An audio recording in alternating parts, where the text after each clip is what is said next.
Hey everybody, this is Craig Garber. Welcome to Everyone Loves Guitar. And man, I am so happy.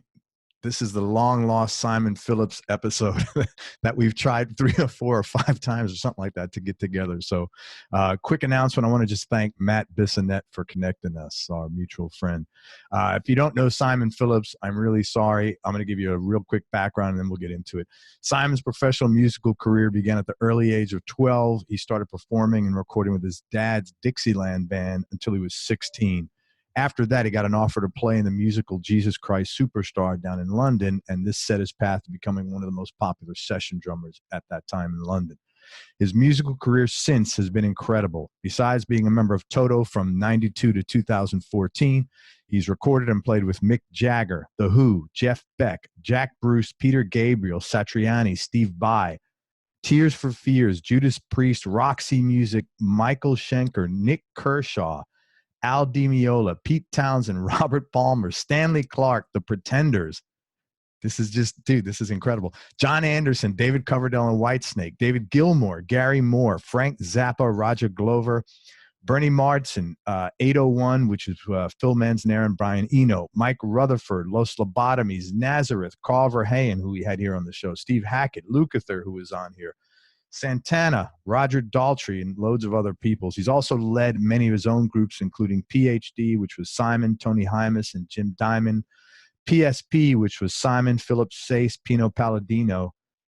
If they're going to, someone's got to get in a group with you. You got to have, is that your criteria first? Is your last name letters compatible? Can we put up a, and Protocol, which is an amazing jazz fusion band, which has had a few different versions, including Andy Timmons, who is on this show, and Greg Howe. Protocol is now touring to celebrate their 30th anniversary. Simon, thank you so much for your time, man. I'm so happy to talk to you. Wonderful. Thank you. Finally, we made it work. Yeah, man. We have power with thanks to Southern California Edison. That's right.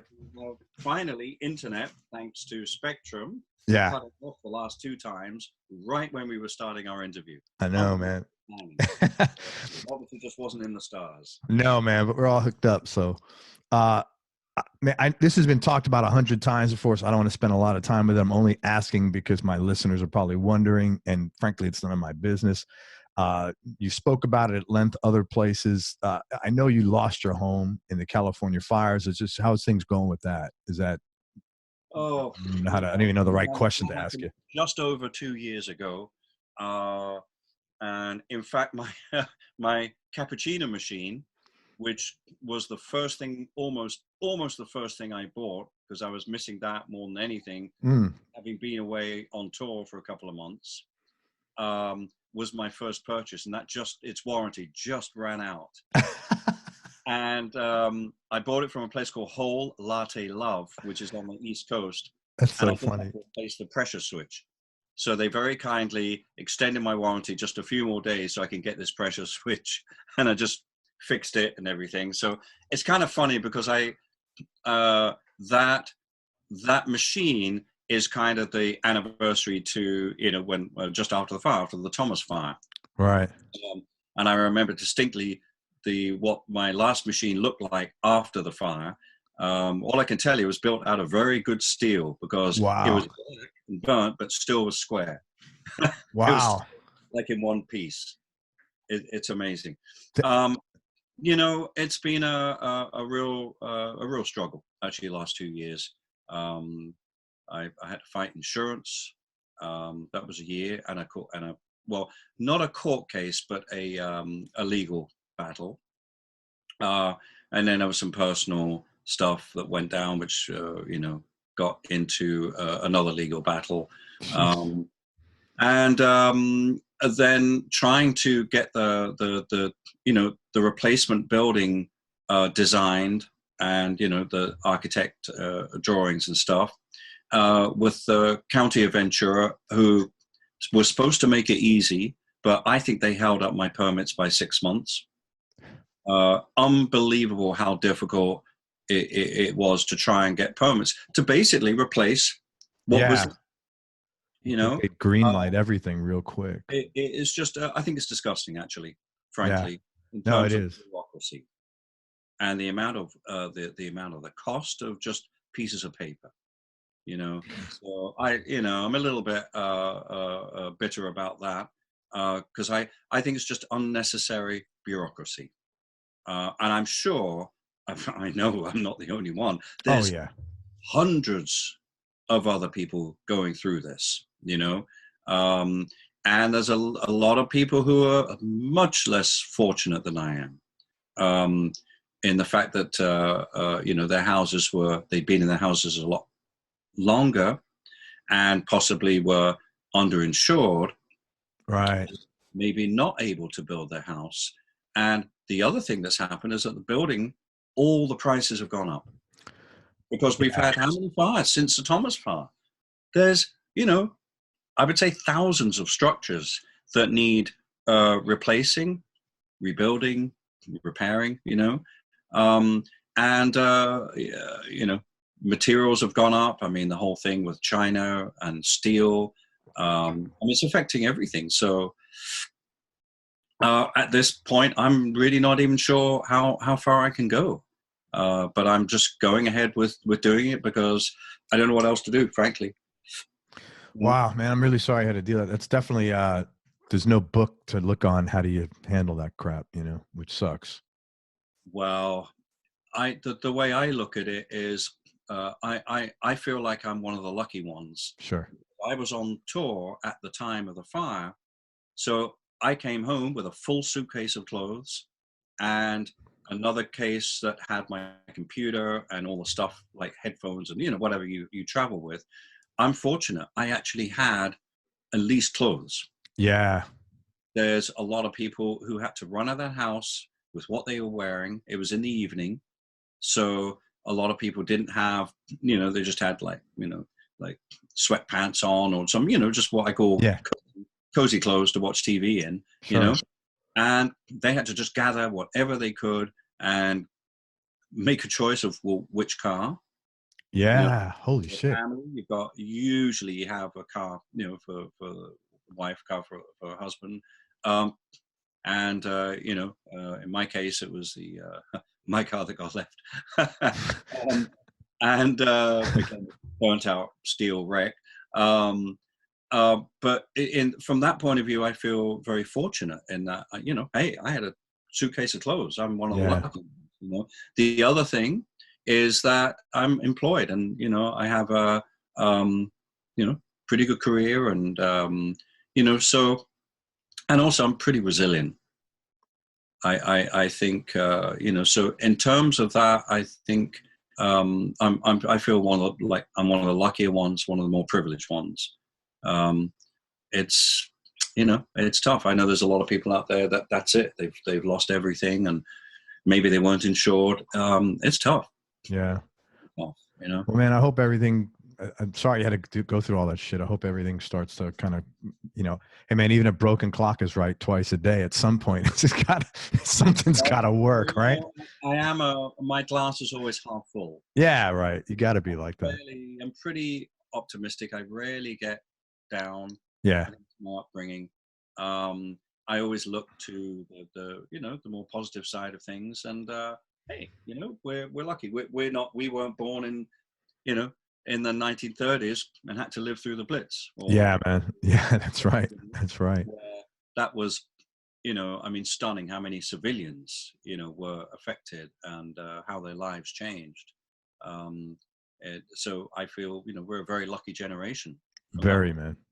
So I always think of that, Cool, man. Well, I wish you well. I'm sure everybody listening wishes you the best. So thank you. Thank you. That early London session scene that you were a part of, that you earned your way into, I guess the best way of saying it. How important was that for you in terms of a couple of things, defining your own sound and then helping you figure out what you wanted to do musically and what you didn't want to do musically? It was really necessary to learn how to play music. I grew up, I kind of like to say that I didn't grow up learning how to play drums. I grew up learning how to play music. And that might sound strange because yes, we all have to sit down and practice our instrument and in terms of practicing rudiments. But I was actually very late when it came to learning the rudiments, believe it or not. Because the way my father kind of approached it was, he'd be writing an arrangement for his band, and then he'd always give me the drum part to have a look at. And that's how, I learned how to read. And I used to play along to records. That's how I learned how to play. So in a way, it was more important for me to play along to music and figure out how to play that kind of music. Now, when you're only 16 and, got pretty narrow mind in terms of, I love this guy's playing, I love this guy, and I want to play like them. But then I have to turn up to a session and play some country music, which I can't stand, or couldn't back then. You know what? Even the guys who play country music pretty much can't stand playing country. and folk or whatever kind of music. But the good thing was you got to play it. Yeah. And you got to learn how to play it and learn to play the right thing. And it's the discipline that you need. So from a kind of a young kid who's very narrow-minded and a little bolshy, but very, very shy also. It was a very good interesting way to learn how to play and how to record and how to be part of a band for just a few hours. Yeah. And just learning all the techniques of how to, make your drum kit sound right, how to play, timekeeping. I mean, to me, that's what formed my whole way of playing.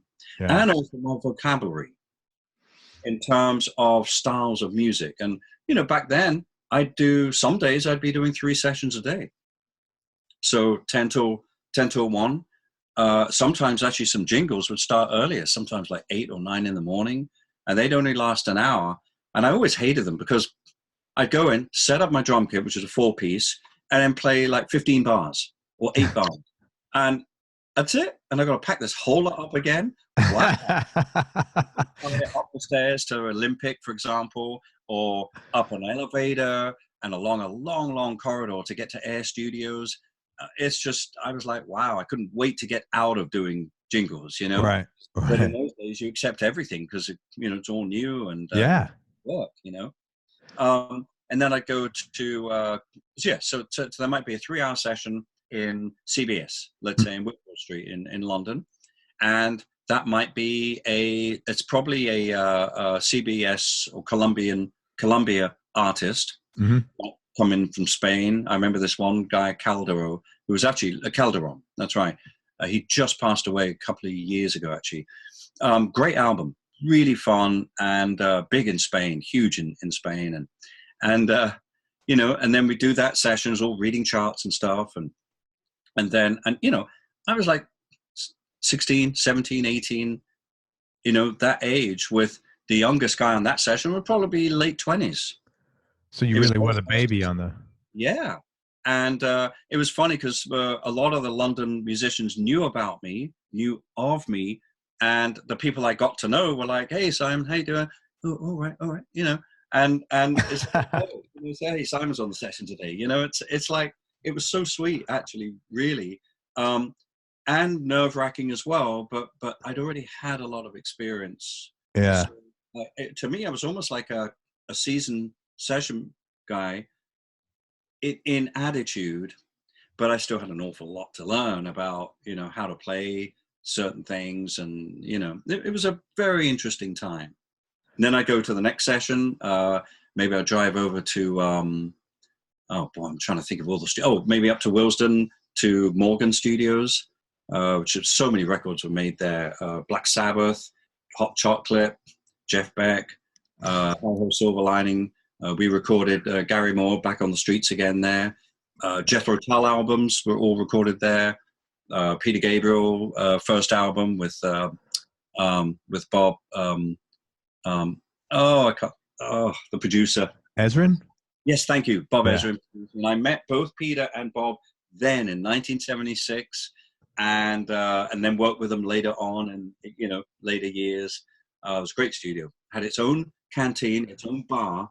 And You know, That's so pretty it was cool, good. man. It was, yeah, it was, and then maybe over to EMI Studios, which is known as Abbey Road, but we used to call it EMI back then, to do maybe a film date, you know, with a full orchestra or something. I mean, it was pretty an amazing time and an amazing way to get experience and all the different circles of types of musicians that I was lucky enough to work with, because I worked with what I called the straight session guys, Right. who are the guys that did jingles, film dates, you know, more kind of strict things where you have an MD, conductor, a contractor, you know, all that kind of stuff. And older musicians generally.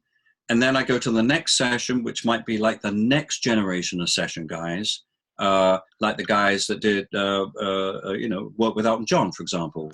Sure. Caleb Quayle, Ray Cooper. I'm trying to remember the bass player. Bass player was Dee Murray, right? Yeah, well, yes, but I'm trying to think on the session. Oh, on the session. Probably Herbie. And then was it Herbie Flowers? Herbie Flowers, yeah. Right. You know who that is? Can I tell you a funny story about him? Yeah. This is the funniest email I've ever received. I saved it. It was so funny. I had, I'm sure you work with Chris Spedding at some point in time. Oh, of course, yeah.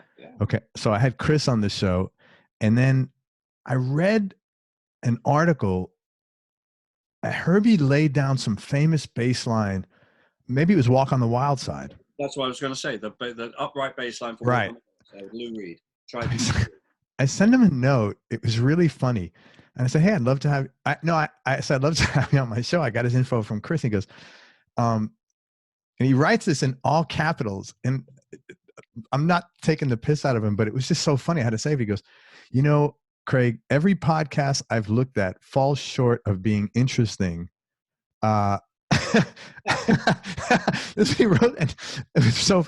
Plus, the number of hits they get is hardly worth the trouble. He goes, plus, there's never an offer of an honorarium payment. Thanks, but no thanks. Sorry. That was the best rejection letter I've ever received. That was like classic. I saved it. That's why it was so funny. But he's an old school guy. I get it. It's fine, you know. Yeah, crotchety old, but very, very lovely guy. I haven't seen 40 years probably, you know. Another guy, did you work with Les Davidson by any chance? Les Davidson? Yeah, he's kind of like maybe a little bit older than you. That rings a bell. Guitar player. I know the name. Really sweet guy, man. English? Yes. Yeah, he was in the London session scene. I'm trying to place him. The name is definitely there. I'm sure we must have done. You had to. He was big in the scene, man. Yeah, we must have done. Gosh, I can't. Isn't that weird? Some names I just just can't recall. Well, you got a lot. And then another guy I had, Jim Cregan. Oh, of course, yeah. Yeah. And Phil Chen. Yeah, Phil Chen, right. Oh yeah, I mean, there's so many, and that was the great thing about it in those days. You'd go to a studio, you wouldn't know who was on the session, and you get there and you go, "Hey, and it was such a social thing. Yeah, it was lovely. Really, and I miss those days. It was, we used to joke that, hey, in a few years we'll be phoning our parts in. Who'd have thought? Yeah. And what are we doing? We're almost doing that because we're using the internet to send files. Yeah, that's crazy, man.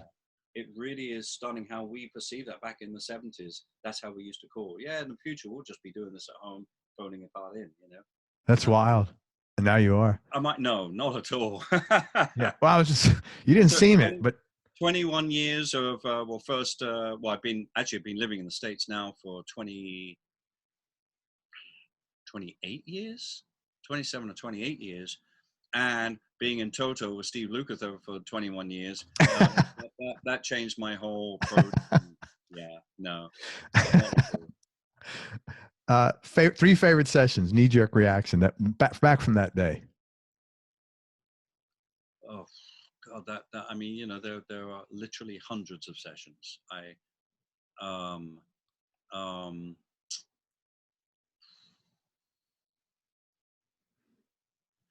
I do remember doing and this is more of a fun session. One night, Rocket Records, which was Elton John's label, arranged a whole bunch of musicians for Air Studios #1 to record with Manuel. Manuel was the Spanish waiter on Fawlty Towers. His name was Andrew Sachs. He's the actor. And we were doing a cover of Shut Up Your Face, which was an Italian hit back in '76 or something. I do remember that. And that was just more of a social event because the music was there was, various. Talking about, see, what I do is if I go to a studio in my mind, visualize the studio, then I start remembering the sessions that were done in that studio. The Pretenders, Close to You, that album. That was a really funny scenario because I turned up to the session and walked into the control room, which is what I always did, say hello to whoever was there. There was a guy sitting at the console. Now, I was told that Bob Clearmountain was engineering, and Jimmy Iovine and Bob were co-producing this album. So I walked in, I saw this guy sitting at the desk, but it wasn't Bob. And I said, oh, hello. And he kind of introduced himself. And I said, oh, I'm Simon.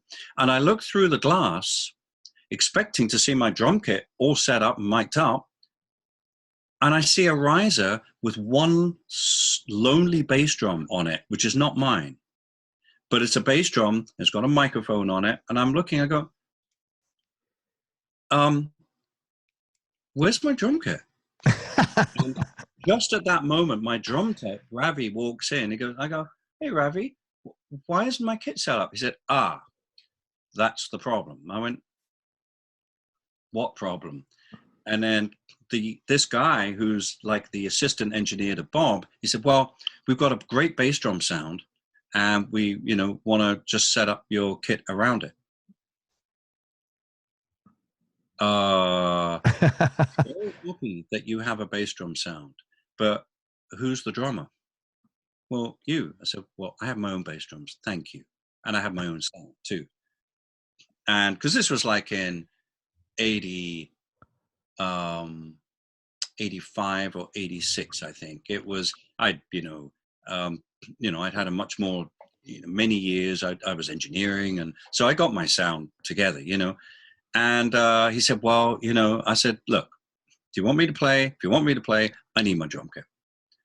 And I didn't know who he was anyway. He said, oh, okay. So they moved it off to the side and Ravi then started setting my drum kit up.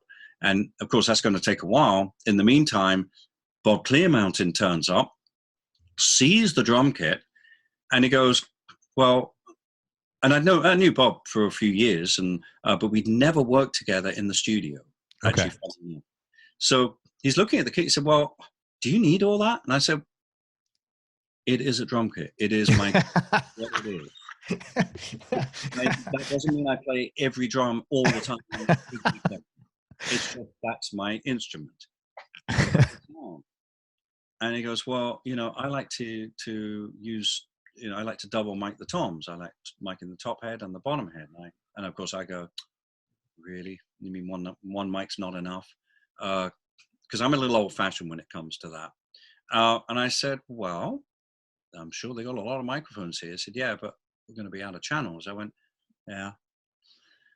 And he said, he's looking, we're standing out in the studio looking at the kit. And I said, Bob, you have mixed this drum kit, by the way. He said, I have? I said, yeah, you mixed the,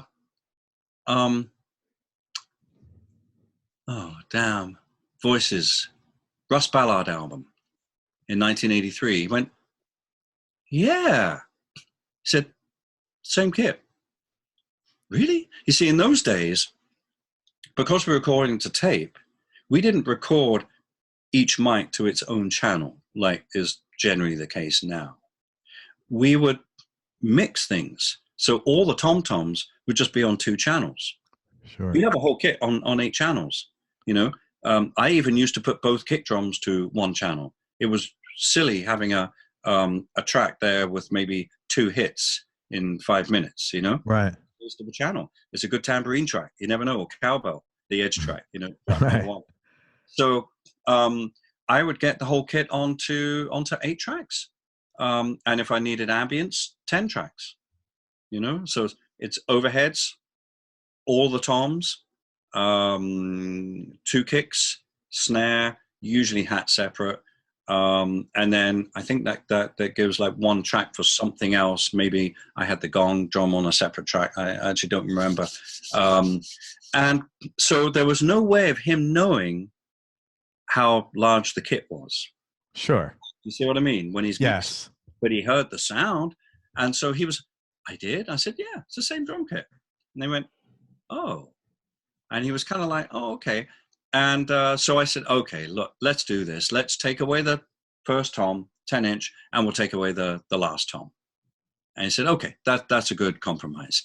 And so we start getting a drum sound. And this happened a lot, by the way, because my drums don't sound like most people's, especially when they're mic'd up. And so I've got the phones on, I'm, you know, playing a little bit. And in the phones, he said, yeah, can you give me some, just kick on its own? So I'm hitting the kick drum and I'm hearing, there's nothing coming back from the control room. I said, right, let's go through the toms. We did all the toms, and that was great. And so I'm playing, and then right then, Jimmy Iovine walks in, and I could see him goes right behind Bob, stops, look in, and I'm playing, and he immediately leans over and clicks the talk back on. He goes, hey, Simon, great sounding snare. And I could see Bob looking up, and he went, is it? It's like, and Jimmy said, yes, great. And Bob was like, he just wasn't used to a drum kit that sounded like that, you know? And he just went, oh, okay, I'll leave it. And came in, and then Chrissy turned up, and the other musicians turned up, and we started playing. And once they heard the drum sound in music, it suddenly made sense. Interesting. Why do you think he was so averse to what he was hearing? It's happened a lot. I remember a few sessions, especially in Europe, like in Germany, and there was a great engineer, and he's going, yeah, but this doesn't sound like. And I said, I went in the control room, I went, really? I said, roll tape, let me play. And as soon as I started playing the song, you know, did the whole take came in, and the producer went, wow, that's so weird. It sounds, once you're playing music, it now makes sense. And I don't know what it is, because to me, it's normal, you know? Right. But I kind of understand. It's like, you know, people want it to sound like a Linn drum machine, you know? If they hear any slight ounce of ring on the snare, it's like a bad thing. You never hear that in the track. Yeah. And in fact, if you take it away, it doesn't project through the track. You know, there's no character to it. So yeah, I fought very hard to get my sound. Yeah, it's interesting. So that's one of it was a great session too. I mean, we laid the first track down in, can't remember the title of it. It's like a slightly Indian type of track. Chrissy was playing a Fender Esquire, I think it was, Telecaster, and live vocals. I don't think I've ever heard a live vocal. Well, I have, Jack Bruce, but wow, talk about a voice, man. Yeah, Jack. But Chrissy's voice, we were sitting on the back sofa listening, and I said, Chrissy, that vocal's the take. She went, oh, no. you know. I said, well, what else? It's incredible. And it really was. It was an amazing take. She actually went out, I think, if I'm right in saying, she went out and did another pass of just vocal. I don't know how much they kept of the original, but it was stunning. A live first take. I mean, it was absolutely beautiful, you know. So that I remember very clearly, that session. It was one of the best. Yeah. There's many. Mike Oldfield, he was instrumental to you becoming a producer. I was curious, how'd you guys first meet and what made you gravitate to producing? Like, what do you like about it? Why does it suit your personality? What are some of your favorite recordings you've produced? Well, first of all, we met in Tony Roma's in New York City. You were eating an onion loaf? When was this? 1982. Holy shit. I haven't even heard Tony Roma's in, I don't even know how I remember that onion loaf. I used to go there for that, but I don't know why I remember that. It was really weird. Well, wow. I had just coming to the end of a tour with DiMeola, and a whole bunch of us went out to this place, and Mike was in town with his band, and we were all in the same restaurant, and I recognized one of the drummer or the percussionist, Maurice Pert. And anyway, he came up, we just started hanging. He introduced me to Mike, and we said hello, and that was it. So that was the first meeting. Was he British as well? Yes. Okay. Yeah. And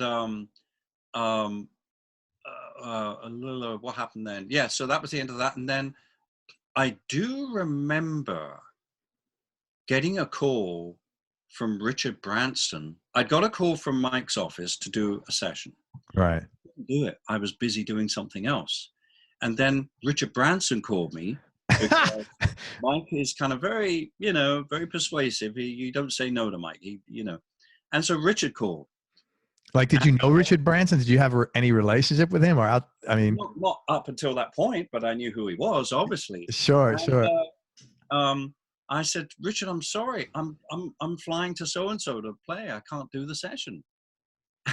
It was really bizarre, but anyway, I guess they realized that I couldn't do it. And then all of a sudden, then 1983, I got a call from Mike to play on his next album. Okay. And I could do that. So that's how it started. Now, in terms of the production and engineering, I'd been playing with tape machines since I was 3 years old. My mom had tape machines, and she got a really nice system, 2 Revox G36s, a high-speed model and a regular speed.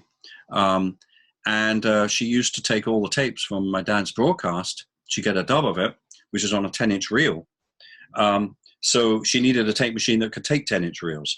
And in those days, there was only really, as far as I know, the Revox that actually was like a semi-pro machine that you could put the large reels on. And she did a lot of archiving. And I was always into recording and sound and microphone. So that's how I got into playing around with tape machines, going dubbing from one to the other, sound on sound, and, covering the raised head with tape so it wouldn't erase anything. So you just keep recording, That's cool. Just all stuff like that. And then I had started producing a couple of artists. One was Duncan Brown, who was a really great singer, great artist, great musician. And that was around that time. I got on great with Mike. He realized that I was very technically aware, knew exactly what was going on. He had a lovely studio. He had a Neve 8108, which was the first digital routing console, 32 channel, NECAM to automation. He had an Ampex ATR 124, which was the big machine they made back then. It's the first machine that had programmable or storing 2 different types of alignments. You just pressed a switch, it went to the other alignment for the different tape, Okay. or different speed, rather, 15 IPS and 30 IPS. He had a Fairlight 2 CMI, and all sorts of just wonderful equipment. So his studio was like a playground. It was like, wow, digital reverbs. He had a Quantec room simulator, an EMT 251, AMS, RMX 16, and AMS DMX 16. I think I've got that right. Wow. And so he had a wonderful studio, and he got a great sound. Oh, no, we had an engineer. That's right. We had an engineer who got the sound. And so we did the record in about a week. And then I went home, and then he called me about a week later. And he said, so what are you doing? I went, well, doing a few sessions, doing this. I'm actually producing a guy at the moment. And he said, oh, you produce? And I said, well, yeah, I'm just starting. Well, how would you like to come and produce me? And I went, wow, okay. And because he's so used to working on his own, he knows what he wants. He doesn't really need a name producer. He would just clash with him, personality-wise. Sure. He needed somebody that was a musician and not an engineer, but who was interested enough to become an engineer and was technically minded. Right. So we had a start date, and I turned up, and I thought, well, I better get an engineer. So I rang this guy, Air Studios, because Air was all Neve in those days, and got this guy, and I don't remember his name, Scottish guy. We did one day, and the next day I turned up, and I said, well, where's so-and-so? Oh, I let him go. The room was too crowded. And then he brought in the Neve manual, which is like 6 inches thick, dumped it on the console and said, I'll be back in 3 hours. Oh, so you had to learn real quick. You gotta be kidding me. And basically learn how it works. I opened the cover. I mean, the Neve manual of an 8100 of any of their consoles is like, it's like it's like reading how to build a rocket, Yeah. How to build Apollo. It really is just like, for a mere musician to go through this stuff. It's like, like a flight manual for an airplane, Yeah. And, I started off with ASEBU, time code, SMPTE, science and motion picture. It's like, EBU, European Broadcasting Unit. There are 25 frames to a second. The SMPTE, there are 30 frames to a second. And then there's like drop frame, and then 2997 for NTSC, PAL. It was just like, I didn't even know what this was all about then. Sure. 1983. And so anyway, I waded through it and looked at the console and pressed a few buttons and went, okay, yeah. I mean, it was amazing. He came back and he said, right, let's record some acoustic guitar. And he went to the studio. He'd already got his, it was a TLM 170 Neumann set up and headphones and everything. But, he's just playing, waiting for me to switch it on, basically. Right. I moved the manual, put it on the floor, and I'm looking at anything that moves. Anything. Give me a clue. And then I happened to catch sight of a Uri 1176 that was in compression mode. So the meter was moving the wrong way, moving left. I went, there's signal. And I realized that was him playing, I could tell. So I look at the number on the Uri. I look up to the patch bay, and I find the row, and I see all the Uris. I go, there it is. Oh, channel, right, bang. That is plugged into, literally following the cable to an input. I went, oh, that's channel 13 or whatever it was. And I'd learned how to route from the manual. So I think I can't remember, but I could see there was signal coming in now on the meter. So derouted it, put it through to the tape machine. All right. And then had to do that as well. And then managed to get it routed to a track. And thankfully, the mic, he'd already EQ'd the channel. He'd already put the insert for the compressor in. And it was just a question of just putting the fader up and getting some level. And I went, oh, God, this is it. And, okay, Mike, can you hear that? Yep, yeah, it's in the phones. All right, send me the track. And because we'd already had the tape on. We knew what we were doing. I mean, it was baptism by fire. Yeah. At the deep end. It was like flying a plane without knowing how to land. But obviously great lessons that Great lesson. turned into a career. I mean, I'd worked in a couple of studios, so I understood the signal path. I knew how the tape machine worked. I knew how to punch and all that kind of stuff. But still, when you're flying it solo, it's trying to find like just the monitor level. Oh yeah, there we go. Right. Speakers, great. Yeah, it was. We worked together. He gave me a trial week.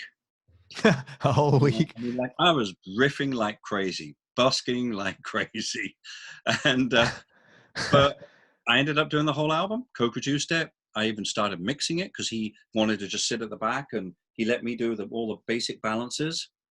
And by that time, I'd learned an awful lot from him, and that was the start of it. That's great. I just loved it. I loved the jigsaw puzzle. And he would, teach me so much about it, really technical too. I didn't realize he was such a technically adept engineer, taught me all about the metering, gain structure, how to use a compressor, how to set up the sends, how to fit things in using EQ, take this out of this. It gives you space to put this in, all this kind of stuff. Really, I mean, he if it wasn't for him, I wouldn't be doing this. But you're one of those rare people where you've got left and right brain capacity. There's no dominant, because you got to be pretty technical to go and understand that. Yet you've got the creative side as well. Yeah. Yeah, that's unusual. Yeah. It's I mean, I guess it's something I just really wanted to do. Yeah. All those years spent the other side of the glass. Every time I went into the control room to a playback, I'd listen, go see how the engineer had done. Oh, he's got a good sound, or no, he hasn't got a good sound, or that kind of stuff. But I'd be watching them like a hawk. All these great engineers in London. I learned everything from them. I watched their fader positions. I try to sneak over to the EQ and see what they were doing. I'd look at the tape machine. I'd see the levels on the tape machine. I'd talk to the maintenance guys. I'd learn, they taught me how to align a machine. They taught me the concepts of, level to tape, types of tape, bias, all this stuff, making it all work. Yeah. Plus all the little tricks of the trade, So by the time I got my own studio, I knew what a test tape was. I knew how to align the machine. I knew how to degauss it, I knew how to clean the heads. And, so basically I could do most basic maintenance in a studio, pulling a module out and cleaning it and trying to figure out what's wrong with it. And, say, oh, wow, there's a solder joint, there's a cable hanging off, or that kind of stuff. I wasn't very good. I never had an oscilloscope, and I didn't have the knowledge to be able to use one. So that's where my limit went. But I could read kind of simply read a diagram, electronic diagram, and get on the end of a phone with a tech guy and go, all right, I've got a problem with this, and I can see it's blah, blah, blah. And he would take me through it. Right. He said, follow this down here. And I'm like, cool, yeah. Oh, right, that's the switch. Yeah. He said, I reckon it's probably something to do with that. That's not making contact. Give that a good clean, that kind of stuff. That's cool. Yeah. That's really great, man. Which you have to do if you own a studio and you're not in London. I was in the country. You've got to learn to do. Otherwise, it's a very expensive thing to get a maintenance guy to drive, an hour and a half at, whatever. You get $1 for £500. Yeah, right. For £500, rather, You ever work with a mixing engineer? Do you know Tony Phillips by any chance? No. He's an English guy. He's in LA now, but he worked with Nick Kershaw. That's why I asked. Must have been after, because I know who Nick worked with back in the day. Yeah, it was probably after. Yeah. Okay, so you moved to the States in '92. You joined Toto, and then 5 years later, when Toto takes a break, you take your own band on a world tour playing your own music. I thought that took some balls and a willingness to take on some risk to do that. And I was curious, was there like a particular trigger that made you do, like, what was your thought process behind doing that? Well, I think because of being with Toto, I had suddenly the mechanism with which to do that. I had an agent. So that was my first call. Gotcha. I got on well with him, lovely man, Alec Leslie. And I said, Alec, I'd like to take my band out on the road. I'd like to take my own project out. I've got a new album out. It's doing very well in Germany. I was signed to a German label. I also had a tour manager, Martin Cole, who was with Toto. And I had a crew. So I had all those people were in place, whereas before I didn't have access to that. Yeah. I had to put it all myself, which started with somebody offering me a show somewhere, and then I had to put everything together to do it. Now I have a fully professional bunch of people to be able to do this with. So I put the band together, and that was, it's not easy to do because of people's schedules and everything. Yes. But suddenly there was this tour booked with a new album, and I went, wow. And, a budget, and, still was tight, but we made it work. And thanks to Martin Cole, who, he engineered it in terms of financially putting it together, working with Alec on the dates, the routing, and getting a bus together and how we're going to travel and all this kind of stuff. And so it was time to do it. And we had a break, and I was thinking, I'm not doing bunches of sessions anymore. Right. I just went to LA. And frankly, there are people in town who were doing all the sessions. Vinny Colaiuta was doing a lot of sessions, Greg Bissonette. Sure. Well, I was kind of like, remember I was doing session and making records when they were still at school. Yes. Vinny was at Berkeley, and Greg was at North Texas State. I'd been working since 12 years old, and so I'd kind of done it. Really, I wasn't really that interested in going back into session world. I would do recording dates if I was asked specifically to do them with my kit, the big kit and everything. But I wasn't really into going back a step. Yeah. So I thought, now I have my own music. I've got a solo album out. I need to promote it. And I was in that whole thing with Toto, which was the whole thing about joining a band. I felt, well, if I'm going to do it, then I'm going to do it. I'm going to change my whole perspective, and now I'm an artist as opposed to a session musician. Yeah. That's really how it came about. A lot of changes going in that. I give you credit because, how it's like where people don't make change like forever when they need to. But you had a bunch of different things that you did. I think that was really good, man. That was I respect that. That was not easy, I mean, it's probably easy for you in a sense, but it's overall, to do those things is not easy, Right. It's like so many people talk about, I'm going to do this, I'm going to do this, and then you see them 10 years later. How's the record? Oh, we're getting to it, man. But you actually went out and did it, man. Yeah. I heard an interview you gave, and you mentioned that John Paul Jones had the best lope of anyone you've ever played with. I've heard that word lope before. What does that mean, man? And I think I heard it from another drummer, actually. What does that word mean? Lope. It's basically feel. Okay. But it's just I would say it's more to do with the style of music. So I know exactly what that was. We had Tony Hymas and myself were writing music for Jeff Beck's There and Back. Right. This was in 1979. We started writing music, and we went through to 1980, which is when we finally recorded the album.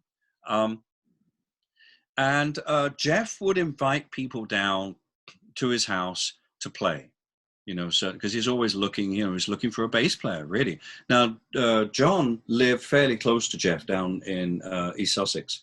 And knew him and thought he'd invite him up. So, and the particular song we're working on at the time was The Pump. Oh man, that's my favorite song. What a killer song, man. B or B flat? I think it's B. I can't remember now. Was it? Oh, I can't remember. You got a lot of facts in that head of yours, Simon. So we started playing this, and first time I'd ever met John Paul Jones, I went, wow, Led Zeppelin, wow, was trying to be cool as well. Yeah. Sure. And, it's funny to hear you say that you have your own, everybody has their own, like, even though you're a musician, you still have your own heroes. Yeah, of course. Yeah. That's cool. And one of the greatest and biggest bands ever the world has seen, So, and we just started playing, and we'd played this with a couple of bass players before, and it was just the perfect eights you've ever heard. The length of the notes, the attack of them, the volume in terms of the velocity. Mm-hmm. Perfect. It just felt so good. And, a lot of bass players don't place enough importance of how to play straight eights. Straight eights rock, especially slow. When you're playing fast, a lot of subtlety goes out the window. There's not enough time. Sure. I mean, that's all you hear, and a lot of it is depending on how much attack you hear or how much sustain. A lot of rock and roll bass players like to use, a bit of distortion, so there's a lot of sustain going on. So you hear the notes, but it's like, like that. Yeah. Which is another way of doing it. I would say John is more of the boom boom, type sound. But then you slow it down. There's subtleties to how long are these notes. Do you see what I mean? Yeah, I know exactly what you mean. How does it work with the kick drum, the downbeat and the backbeat? There's subtleties in there which a really great rock and roll bass player will know how to play. That's what I mean by lope. It stuck to me like glue. It was fantastic. Was that the final take? Was he in that final take? Sadly, no. He was really doing a lot of production at that point and didn't really want to be out in a band and do it. So the final take was actually Mo Foster. He played on the drum. Okay. But if I remember correctly, let me see, was it that one? I don't remember, because one of the songs we did like this, the opening is actually not bass, it's actually synth bass. It's Tony Hymas playing a synth bass. And I don't remember if it was that song, or if it was another song. And I don't remember. Isn't that funny? I used to be able to remember, but not anymore. I'd have to hear it again. But anyway, Mo played on it, and Mo played a beautiful eighth note groove, and he was in the band. He ended up being in the band because he also understood how to play straight eight rock and roll groove. Right. Different type of sound to John. I think they were both using Alembic basses at that time. Okay. Alembic was very popular back then, and I know Mo was, but I think John was as well. I might be wrong. You'd have to speak to a Led Zeppelin aficionado about that. So speaking of aficionado, I don't know if you know this. If you look online for you, because I was trying to do some research, there's some people, they have a website dedicated to you that's like has every, like, October 23rd, he ate dinner at Tony Roma's. I mean, it's like microscopically detailed. I mean, I've never seen anything like that.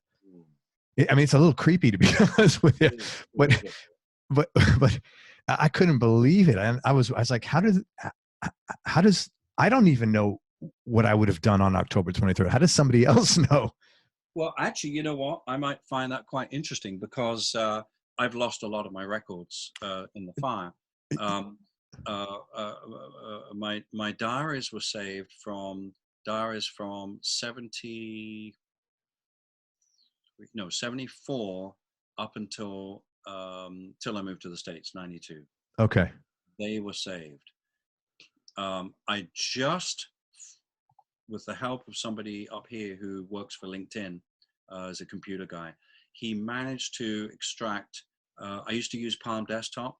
Oh yeah, sure. And he managed to extract from the years 2000 to 2014 off my Palm Desktop in terms of the diaries, because I couldn't, because they stopped making Palm Desktop for Mac, and my old Mac was burnt. So finally, I just got it, and I just printed out all pages, and I've got a folder. So now I know what I did in those years. But from 92 to 2000 is blank. Is blank because they were on a desk diary, one of those things you tear off, and I used to fold them and just keep them. Yeah. Because I stopped keeping diaries for some reason. I don't know why. Maybe because I couldn't find, when I came here, I couldn't find that beautiful Letts diary, Letts. It's a British diary, and they're wonderful. I couldn't find anything like that here. They just weren't really that great, the diaries. So I ended up having a desk diary, which I thought was quite a good way of doing it. Unfortunately, they lost. So that might be quite helpful for me to find. Yeah, man. Just do a search. Just search Google yourself. I mean, I was amazed at the detail. If you can send me a link to one of those. Yeah, let me make a note, man.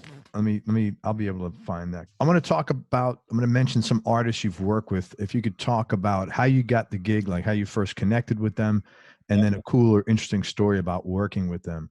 So let's talk about a great period record that, man, they don't make records like this anymore. Judas Priest, Sin After Sin, which was their third record in 77. Mm-hmm. Yep. That was really down to Roger Glover. So I met Roger in 1976.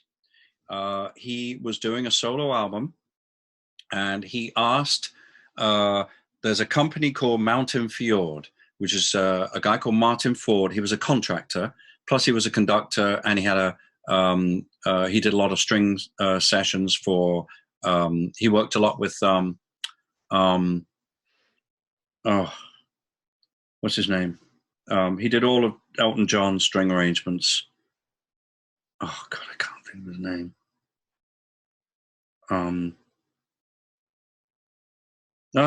Damn, it's on the tip. Anyway, Paul Buckmaster. And so he would contract all those sessions, and I used to work with their company doing sessions and stuff, and they were like the more rock and roll hip contractors in London at the time.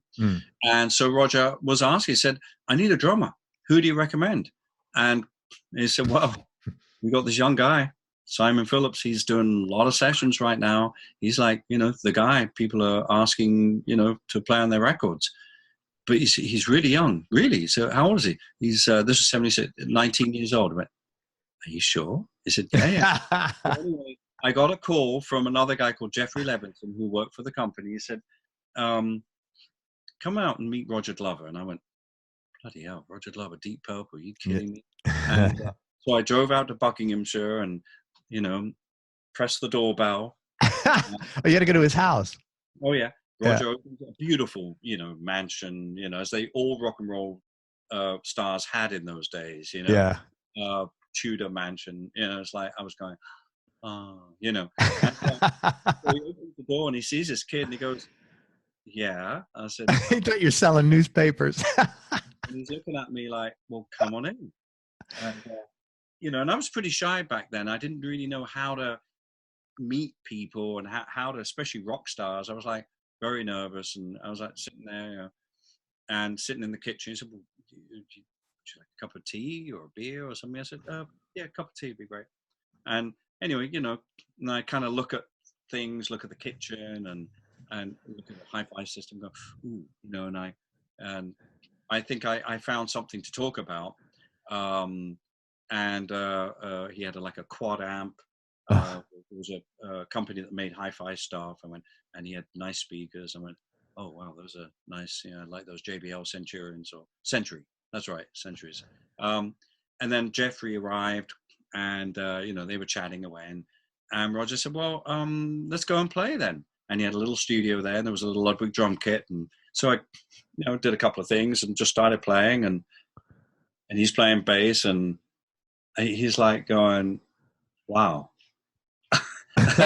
Yeah. The words and the music don't match, right? When I saw Roger last time, he told me this story from his perspective, and he told me that John Lord turned up. I don't remember that, but I guess he must have done, and started playing too. So we were jamming, and they just couldn't believe that there was this 19-year-old kid playing like a 24-year-old or 25-year-old or whatever it was. And so I was asked to do the record, And from that moment on, Roger was doing a lot of production. He would call me for all his productions. Wow. So that was a good gig. Was Judas Priest.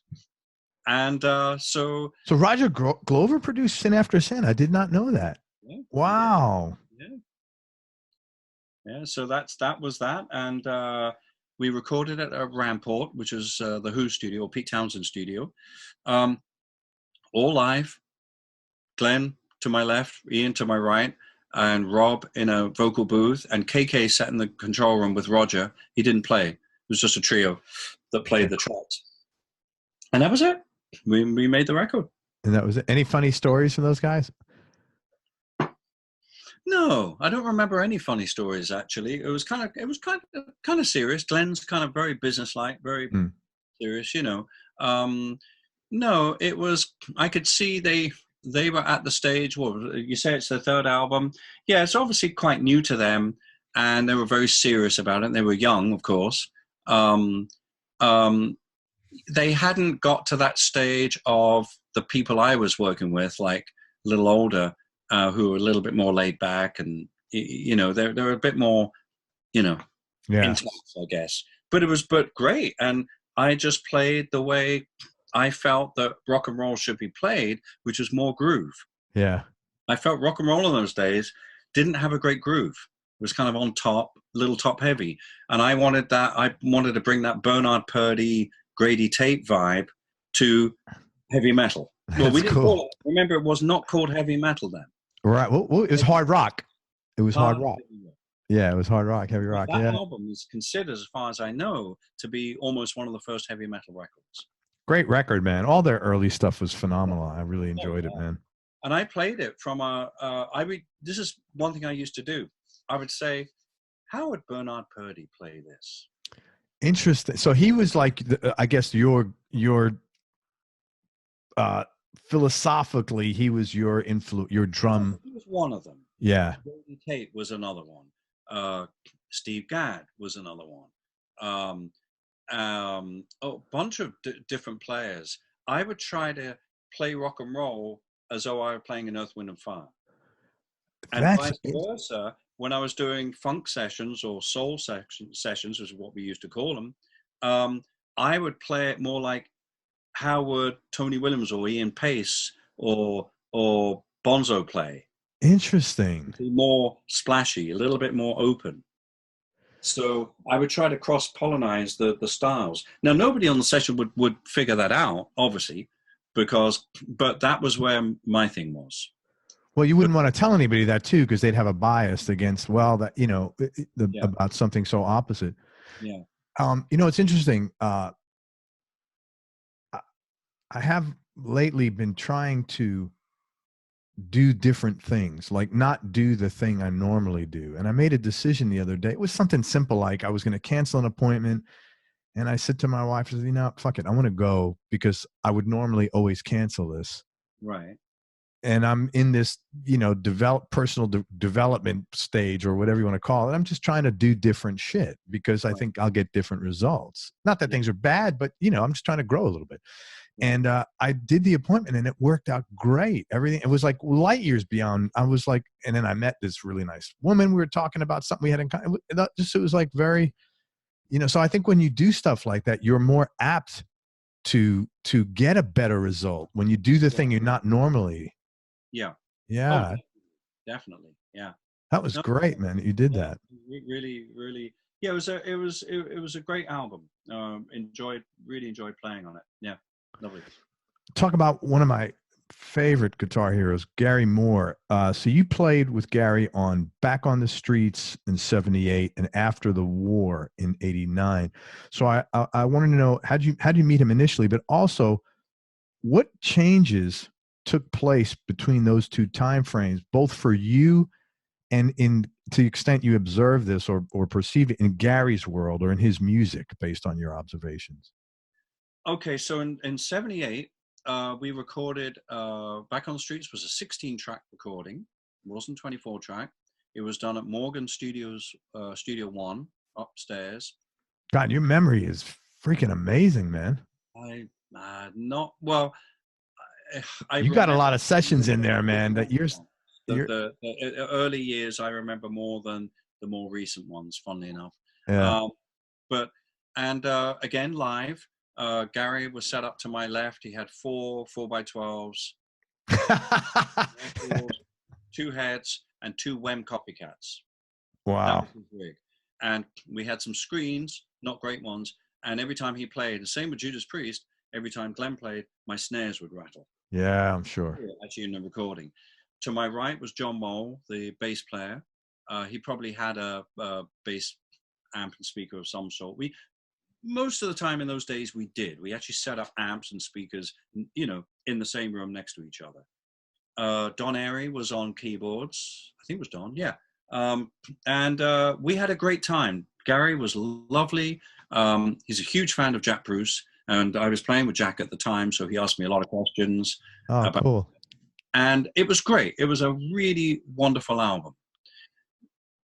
Fast forward to 89, which I don't know if that's when we did the sessions. We may have done it in 88, but it might be 89. Peter Collins was producing up at Air Studio One. Gary nowhere to be seen. And I'd met Gary at the Montreux Jazz Festival in 88. And he was doing his blues thing. And he was incredibly standoffish. Wasn't very friendly. And I was like, oh, that's a bit weird. I remember Gary being really, kind of friendly and, and then we were working on this track, and then Gary did turn up just to say hello or just to hear what was going on. But very, very standoffish. And I went, wow, that's a shame. I always remember having a great rapport with him. Yeah. Great time doing this record back on the streets, And then all of a sudden, it was a changed person. It was a different person. And it was weird.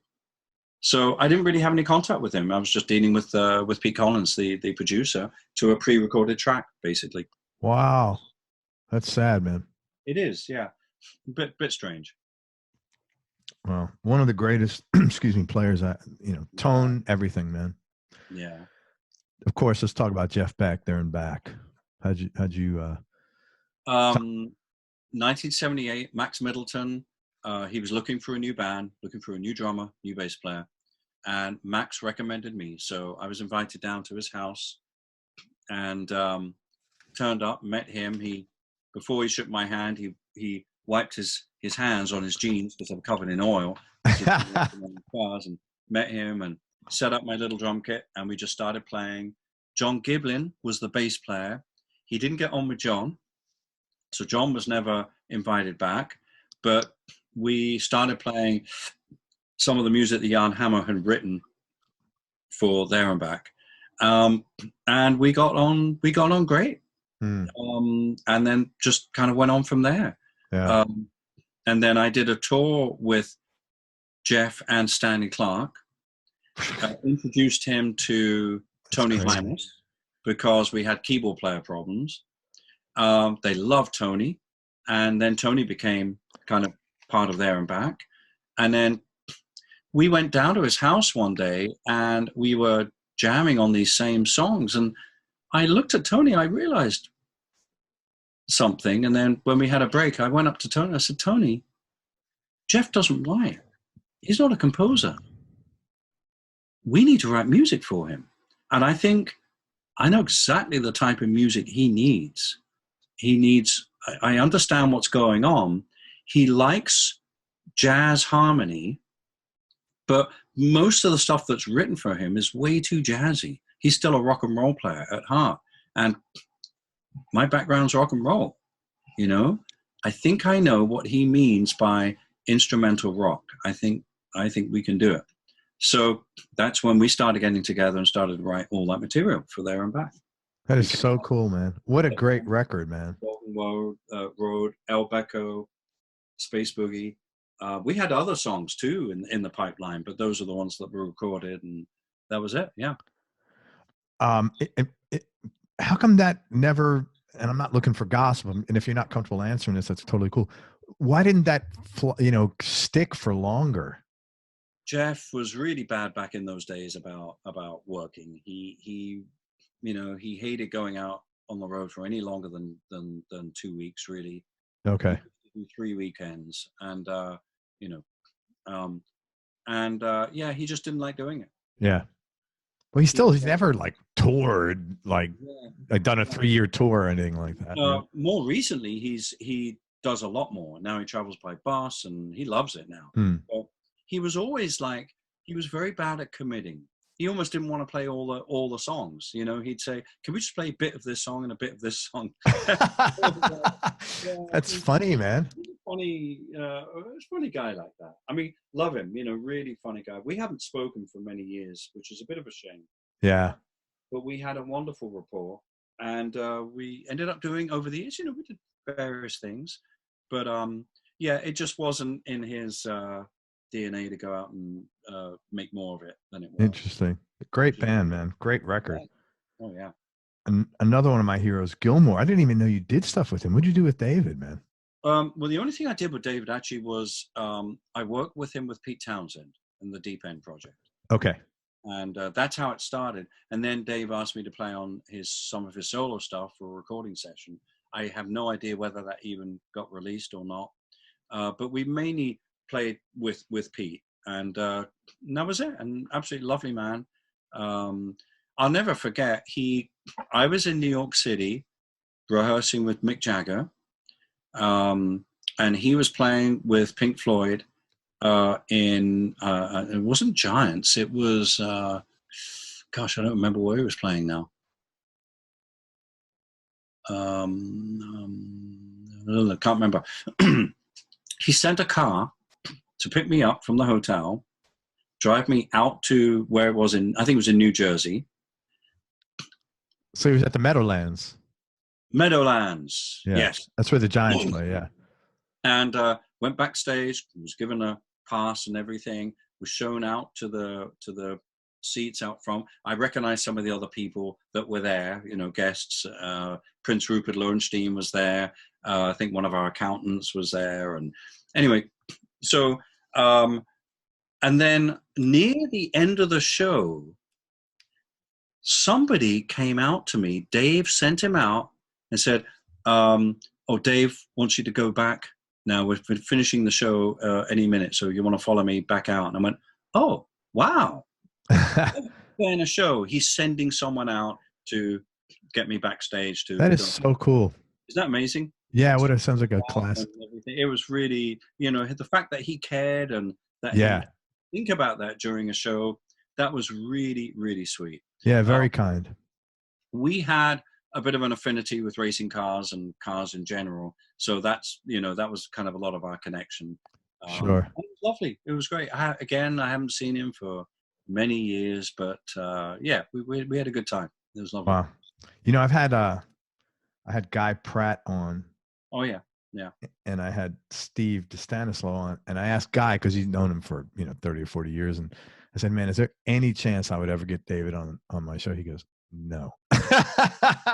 He said he's just not that guy. He doesn't do interviews, and he does, it's just not his thing, and I totally get it. And he doesn't need this show to promote or support anything. He doesn't. No. He'd rather go and fly his World War II planes. You know. Good for him. That's what he should be doing. Phil Manzanera. So he was one of the early albums I did, actually, 1975, January 1975, Island Studio, number 2. And I can't remember the record. It wasn't K-Scope. It was the one before that. But yeah, again, same thing. He had heard about me through the business, and then got me to do a session, and then asked me to do, eventually asked me to do another record, and then to do the 801 project. And that was it. Lovely man, absolutely lovely man. And we did various things over the years. I do remember a few, maybe 10 years ago, I was in London. We got together for dinner, had a lovely dinner together. But, apart from that, really haven't stayed in contact. Is there anybody you'd like to talk about that was a cool or funny or memorable, nostalgic experience for you? Oh, there are so many. There are so many. I mean, with all of these people, they're lovely. There's always something really interesting. I mean, with Phil, I remember we were doing this thing called the Seville Guitar Night, Guitar Legend. It was a series of 5 shows in Seville in 1992, I believe. It was my last year in England. And it was Expo 92. It was on the site of Expo 92, and it was a BBC recording of 5 nights of all guitar. And the amazing amount of people that played. Dylan was there, Jack Bruce, Richard Thompson, Joe Satriani, Joe Walsh, Bruno Court, Steve Vai, Les Paul, John McLaughlin, Larry Coryell, Roger Waters. Oh man, I mean, it was unbelievable the amount of people that were there. Stanley Clarke, George Duke. I know I'm leaving out a lot of people. I just can't. Brian May, other drummers, Cozy Powell was there, Trilok Gertu. Damn. And I was there for the whole 5 days, and Phil doesn't like to drive. Okay. But he also knows that I used to race cars. So he asked me, he said, look, I'm going to be picking up a hire car at Seville Airport. He said, would you be my driver for the 5 days, and then you can have the car? You could have the car. Absolutely. Like have it as in like keep it? Oh, no. The rental. Okay, I get it. Yeah. I said, absolutely. So that was the deal we had. So I was his official driver, which is great for me. Yeah. And he only needed like 2 or 3 trips in the whole thing, drop him off, and then park the car, and then I've got the car for the rest of the during the day, the evening. In Seville. Yeah. That's so that cool. was really funny. I became his kind of his chauffeur during that time. It was lovely. That's great, man. Yeah. So and it was socially lovely. Oh, Ray Cooper was there. Damn! It was an amazing bunch of people. Really amazing. We had a lovely time, and it was recorded by. It went out on TV.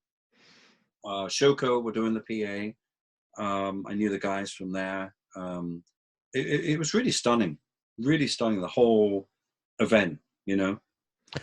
I'm so it's so cool to listen to you because you speak of all these things very not just very fondly, but your enthusiasm for what you're doing is really genuine. It really comes through. It's really nice to see, even though so many years have passed from many of these events.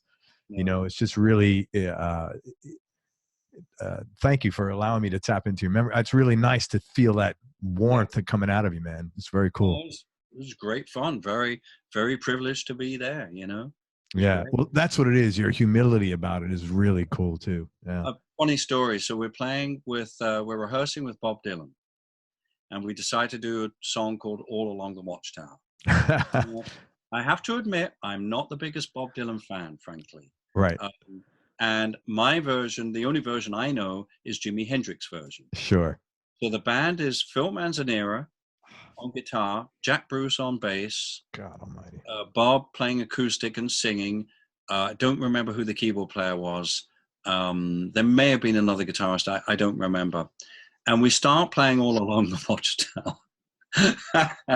And Bob starts, but he doesn't get all the way through the song. He just kind of stops. And so when Jack's kind of playing and we're playing, we kind of just stop. And Phil goes, so Bob, how does it sound? He said, sounds cluttered. Sounds cluttered.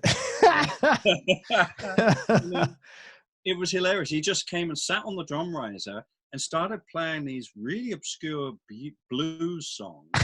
And Jack, who's got a pretty good vocabulary of this stuff, Oh was yeah. playing along, and I can see him looking at, and he's looking at me. And I asked Jack after, I said, "So, what were those songs?" He said, "Well, I knew the songs, but not with those chords."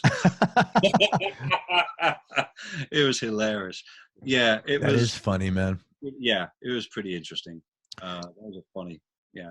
Funny enough, that guy I mentioned earlier, Les Davidson, worked on one or two, I think two of Jack Bruce's solo records. And he spoke so highly of him as a musician, you know, as just such a brilliant guy. You know what? I just got a visual of Les Davidson. I just got a visual of what he looked like. And I'm trying to place him, but it's that He's Scottish originally. He's originally from Scotland. Like that. Yeah. No, I know him. Yes, you're absolutely right. Wow, I couldn't place him, and I think I just got a mental picture of him. You know, Jack was probably one of my main mentors. I started playing with him in 1976, thanks to a guitarist called Huey Burns, who I did a lot of sessions with. Hugh Burns. Hugh Burns. Yeah, I know him. He famous guitar on Jerry Rafferty, right? Yeah. And many more. He's done a lot of stuff. That's so funny, man. I got to reach out to him. I've talked to him on and off. He's a sweet guy. Yep. I just saw him recently in London. He came to my show. It was really Oh, that's cool, man. So it was Tony, Hymas, Huey Burns, myself, and Jack. We met Jack in 1976, went down to his house, or up to his house, up in Essex, Suffolk borders. And Jack, wow, what an amazing, just the history. And he guided me. I learned so much from Jack, really did. And he just played. He just said, right, it goes like this, and just starts playing. And you're like, you know, I think there was a bit of a chord chart, and I just kind of followed, and we just played. No demos. It was lovely.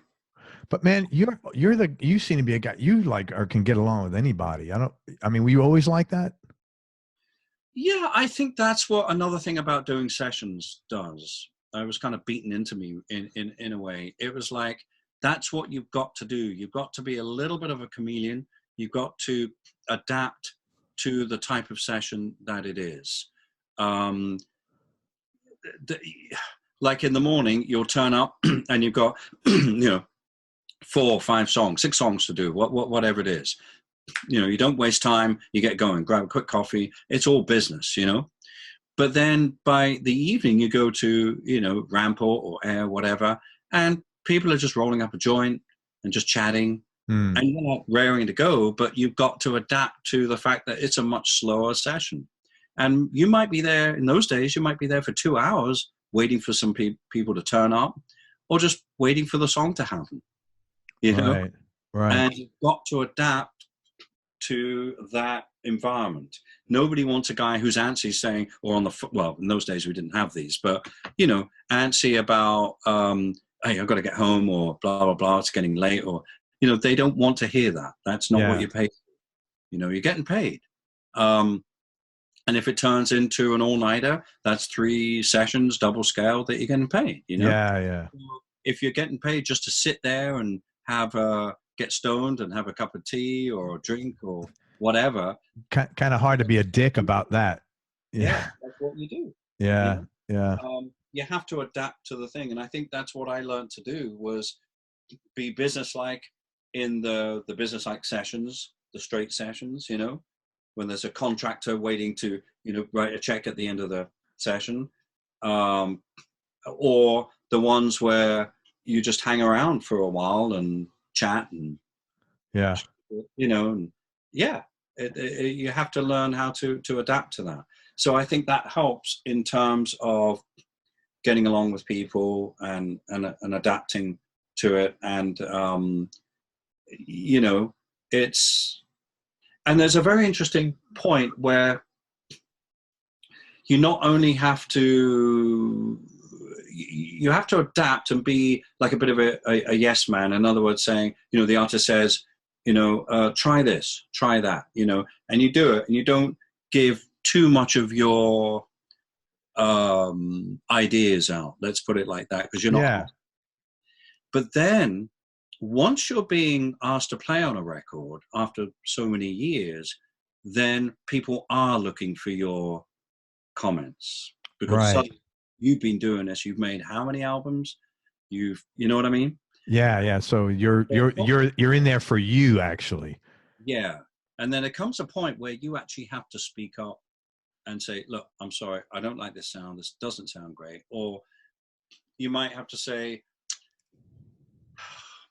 I don't think this is the right way to do this song. This is not sounding right to me. And they go, oh, you know, and because suddenly your reputation is kind of on the line. Yeah. And they're looking for that. And it's a very interesting point at which you turn where you feel you can say things. You know what I mean? Yeah. It's are you as direct once you reach that point, would you be that direct, which is not very British, by the way, as you know, to say, I don't like that sound. This is not right what you're doing for that song. Or would you couch it a little differently? Like, I do it in a British way. Yeah. I'm not like Steve Lukather there, you know? It sounds like shit, you know? No, I tend to be a little bit more subtle about it. And polite, yeah. But I would just say, depending on the scenario, of course, yeah, I just say, you know, for this song, it needs to be this kind of sound. Yeah. And frankly, I think this tune, this tempo is not right. Or how about arrangement? You know what I mean? Yeah. So because I can see the session needs some help. There is a producer there that's saying, you know, they're kind of like fishing. They don't really quite know where to go with this. And after a while, you know, especially if you start producing records, and it makes a big difference. And then of course I'll speak up. Absolutely, yeah. Do you happen to know in Nashville Jerry McPherson? I don't know. Jerry's a session guy, first call guy. They've been there for 30 years. Really smart guy. He's actually like does engineering on speakers. Anyway, he was. I asked him one time, "What was the toughest part of your job?" And he goes, "Song triage." And I said, "What do you mean by that?" He goes, Exactly what he means. he goes, something comes in and it's fucking dead on the gurney, and we have to sit there and resuscitate it in an emergency room and make chicken salad out of chicken shit, basically, is what he said. So that's what you were just kind of referring to, I think. Yeah. You know. Yeah, right. There's a wonderful Scottish keyboard player in England called what's his name? What's his name? Played with Jethro Tull. Played in another band. Peter Vitesse. Okay. And I was doing a record with him and Pino Palladino in Paris in around 92, actually. It was one of my last sessions there, in a studio the south side of Paris called Guillaume Tell. And that's where the band Gypsy Kings record. Okay. They were actually in the other studio, funnily enough. And we were doing this session, Lausanne, that's the name of the record, the name of the artist. And we were doing this going through these songs, and Pete was saying, oh, you know what? There's an awful lot of songwriter bars in here. I think we should just get rid of them. So he basically effectively reduced a song that was like 4 minutes down to 2 minutes. Said, yeah, take rid of that. That's right. Get rid of that, and get rid of that. Get rid of all the songwriter bars. It was hilarious. But he was absolutely right. He edited out the shaft, you know, yeah, the stuff that didn't need to be there. Yeah, we rebuilt the song up from there. You know, I mean, often you have to do that. Yeah. And there's nothing wrong with that. Actually, that's your job. Well, if I'm an artist going in there hiring guys of your caliber, I want that. Yeah. I want that. I'm thinking, you know, to me, sessions is the best value as spend in the world. Yeah. you know, I mean, where are you going to get a group of musicians that talented Yeah. to come in and give you their, I mean, it's just nuts. There's a song on Chrissy Hynde's album, or Pretenders, Close to You, which she said, look, there's this woman near where I grew up, and she's written this song, and I love this song, but it doesn't make a lot of sense right now. And I want to cut this, but I'm going to need help arranging it. That was so cool. And she played it, and everybody kind of went, wow, what are we going to do with this, you know? So I was listening, I was thinking, So I said to the keyboard player, Pat Simmons, I think it was, I said, come on, let's go out to the keyboard. Let's work this out. And we came up, they were all in the control room. There was just us two out in the studio. And we came up with an arrangement of this song. And we recorded it as it is. Now, the interesting thing about it, because I just recently downloaded that record. It's called, I think it's a song called Hymn to Her.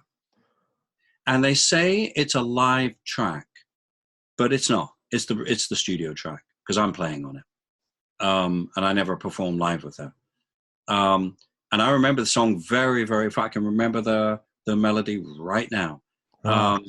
That was something where she just didn't know what to do with it and needed help. And so Pat and I got in there, and we got this arrangement together. And that was the song. We cut it. I like that you're the guy too. You always seem to be the guy like, okay, let's get shit done. You know, I am sure, and that much of your popularity was because of that, because it's like almost like talking with a doctor that's got a good bedside manner. That's the guy you want. You know, who do you want in your session? The guy that if something's wrong, he's not sitting there waiting for answers. He's like, okay, let's get this shit done. Yeah. You know, and that's a great, I mean, as a work ethic thing, that's just in general. I think that's where the want or the appeal of production came from. Because, that's right. I worked with great producers. I saw how they worked. And I just guess I love the process of making a record. Yeah. And what's bad nowadays is that, that's kind of not even important anymore. Everybody, it's back to 78s now. It's back down to single tunes. And the art of making an album is a wonderful art. And it's something I absolutely enjoy. And that to me was a very natural process to kind of get into and do what you say, you know? Yeah. When there's something kind of nobody knows really what to do, I'm not going to sit there and waste studio time. I'm going to say, hey, you know, I'm here, you're paying me, let's get on with it and make something of this, you know? Yeah. That's a great work ethic. And, you know, for me, me personally, I evaluate people, I think by one of the strong points is their work ethic. Because to me, how you do one thing is how you do everything. If you have a good work ethic, generally those people are more honest, more reliable, you know, they're better quality human beings. Work ethic, absolutely. It's really important. Yeah. Oh, I think it's tremendous. Yeah. What were, to the extent you're comfortable, Simon, what were some of the low points or dark periods you've had to go through, and how'd you get through them? I think, the last 2 years. Yeah, I could see that. You know, yeah, a lot of private stuff, a lot of stuff I can't talk about, but it's been a very challenging time. You know, I'm in my third rental since the fire. Jesus. And I just moved in. I found the place, signed the lease, went to China, came back from China, moved in, and a week later left for 2 months in Europe.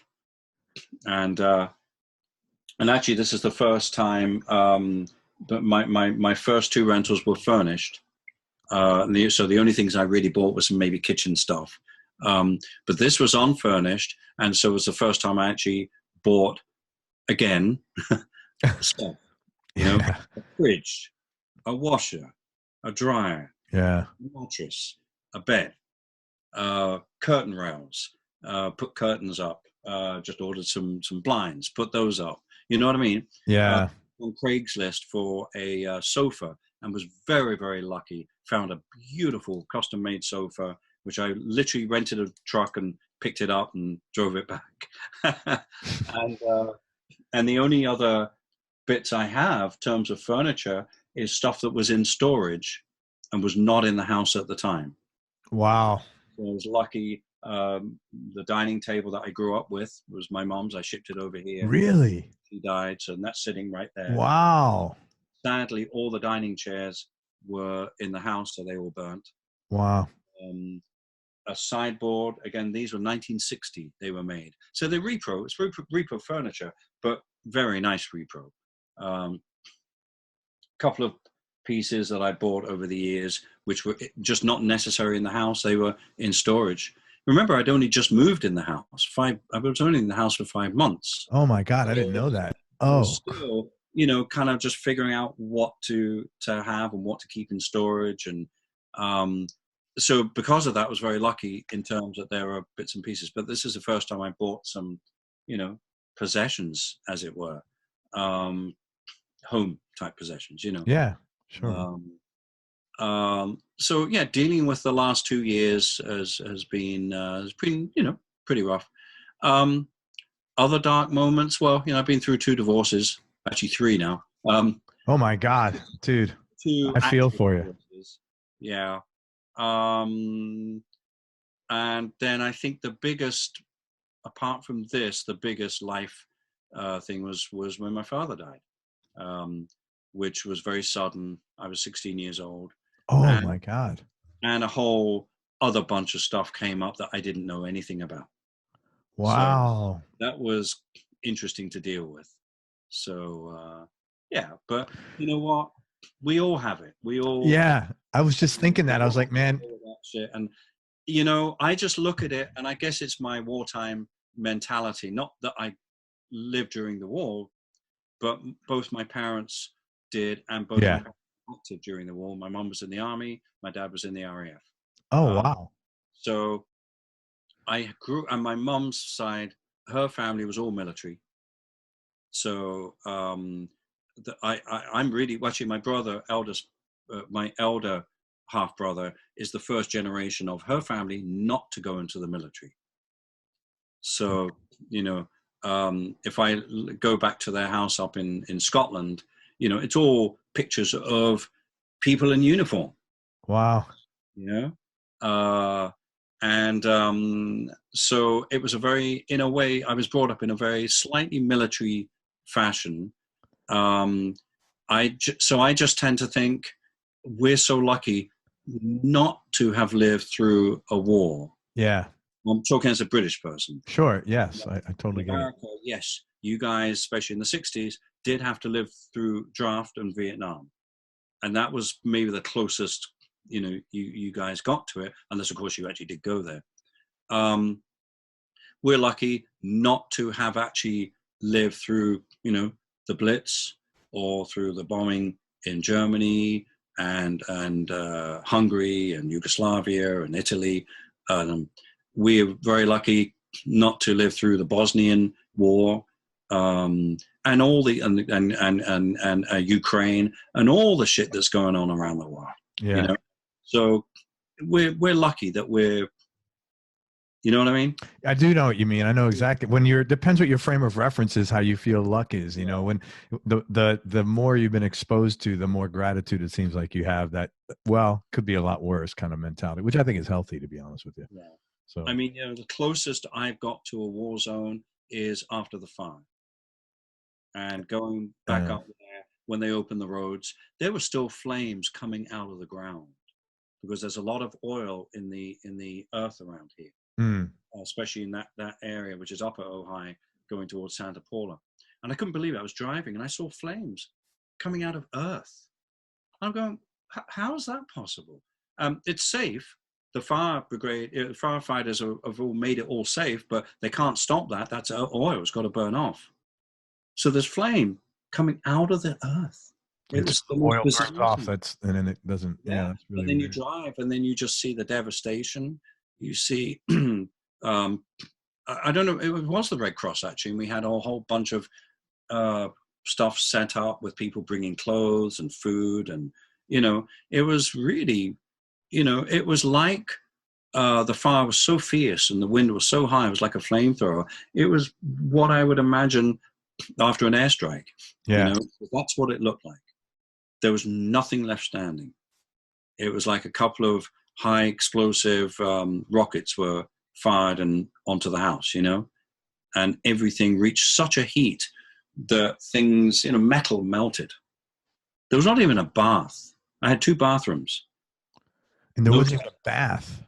Not even a tub, a basin, a faucet. It had evaporated. Holy crap. It was in excess of 2,000 degrees Fahrenheit. It was quite stunning to see, So,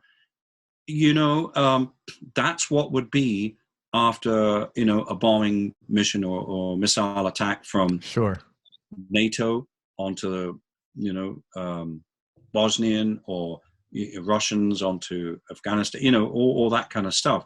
That's what you're going to see. Yeah. And you're going to, of course, difference is you're going to see bodies. We were lucky, nobody, so that puts it into perspective a little bit, I think. Yeah. We're very, very lucky, to do what we do and live in a country like this, although, it's, it's challenging right now politically. And you know what, with your insurance stuff, it's funny. My wife was sick. She had cancer in 98. Anytime, insurance companies are all the same, man. They're great when you're collecting premiums. Sure, if you got to go get a boil removed, they'll cut a check, but they actually denied a claim. So all these companies, because they got to pay out big, and it's like, you got to be kidding me. What, like, did she cause this herself? I mean, like, and it's really bad. It's really bad because, it's just terrible. You got to take money. You got to pay. Yeah. You're taking, it's no different than when you're doing a session. You get paid. You got to play. Yeah. It's not real complicated, man. It's just terrible, man. And I don't understand how and why this shit happens. I don't know. Thank you, man. Thank you for sharing that. Knee-jerk reaction. Top 3 desert island discs. Oh God. I know. Just for right now, this moment, that'll change. Which is still a hard question. I get it. Oh man, I don't even remember what I'm listening to at the moment.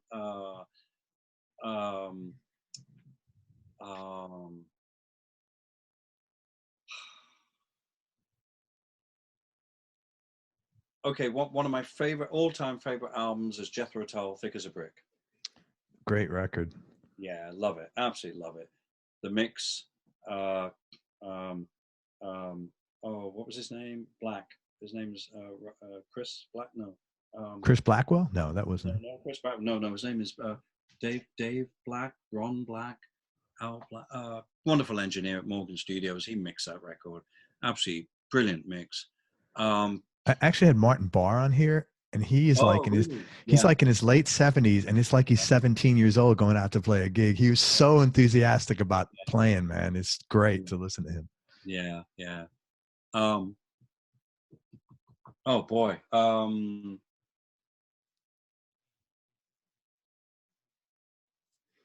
I love Michel Ndegeocello's 90s albums. Absolutely wonderful. I can't think of the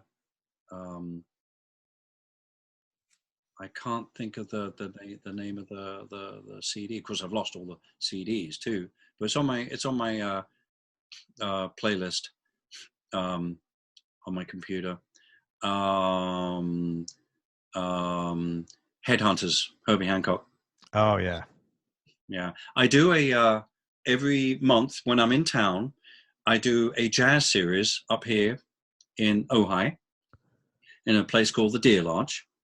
And I get all sorts of musicians. I get them to come up from LA, great musicians, and we do cover songs. And I do like this Sunday, we're doing a Herbie Hancock 70s funk jazz night. I've done a weather report night. I had Alphonso Johnson come up and play. Oh, wow. Lenny Castro played. I had Lenny on the show too. He's great. Oh, really? Yeah, he's a good guy. We have various musicians. They all have a great time. I put all the music together and, do the necessary edits, whatever we need to do. And we all turn up about 4 o'clock. We rehearse, have dinner, and then play. Is this on your website? No, I just keep it. It's just a fun thing for the town. That's so cool. It really is. Tiny stage. There's like 6 or 7 of us up there. It's really great, really fun. Fun question. Favorite English food that you miss? Oh, bangers and mash and roast beef. Man, when my wife goes over there, like she gets off the airplane and she goes and eats fish and chips. Like she calls me, she tells me like 20 minutes after, whenever she wakes up, she just sleeps and she goes and gets fish and chips. Yeah. Fingers and mash, man. No, I'm going to try to cook a roast beef and Yorkshire pudding on Boxing Day. Good for you, man. Boxing Day, for everybody listening, is the day after Christmas. Or the day before Christmas. It's the day afterwards, right? Yeah. Right. It was called, you know why it's called Boxing Day? No. Okay, it's the day that the house staff, in a big house when you have servants, it's their Christmas Day. Okay. It's the day that you give Christmas boxes. Oh, okay. Staff presents. That's interesting. I know. After Christmas Day, which they have to work, you have cold meats left over from the turkey and the ham and everything that you make on Christmas Day, and it's left for the family in the house to help themselves to food, because it is traditionally Christmas Day for the staff. That's really cool. I never knew that, man. That's where but a lot of British, like we had some British friends when we used to live in Fort Lauderdale, they'd always throw a party on Boxing Day. That's pretty common too, right? Oh, yeah. I mean, we use it as an excuse as a second. To have a drink. The leftovers from Christmas Day. Oh, that's cool, man. What's your favorite American food? Which there really is no American food, but what's your favorite food here in the States? Well, I love Mexican food. Yeah. I make a killer guacamole, and I do love good Mexican food. Actually, I love Mexican food in Mexico, like Mexico City or Oaxaca or Guadalajara. I love eating food. They've got great food there. It's different from the States. States is like Tex-Mex, and most of it's not great, but there are good places to eat Mexican. I mean, I don't think American food really. I mean, it's more of a question of how it's prepared, how it's cooked, and things which have become Americanized, like pizza. Yeah, right. Caesar salad, this kind of stuff. Yeah. But I love, always have. I used to love coming to the States and eating restaurants here the way it was done. I mean, sizes are so much bigger here, man. Yeah, they are. The portions are massive compared to. I think there's a lot of cross-pollination now. There's a lot of European influence now, especially in the main towns. But the funny thing is, I have on the Who tour in 1989. We played 42 shows, and we must have visited maybe 30 cities, 26, 27, 28 cities. And we would always fly in. We had a private plane. We'd fly in and have a night off, and then we'd do the gigs and then fly out. So it was always my job to set up a restaurant. Oh, that's cool. And invite whoever would want to come, So John Entwistle would always come. He used to love dining out. And Pete sometimes would come, but usually the other musicians in the band would come, So I'd start with the concierge.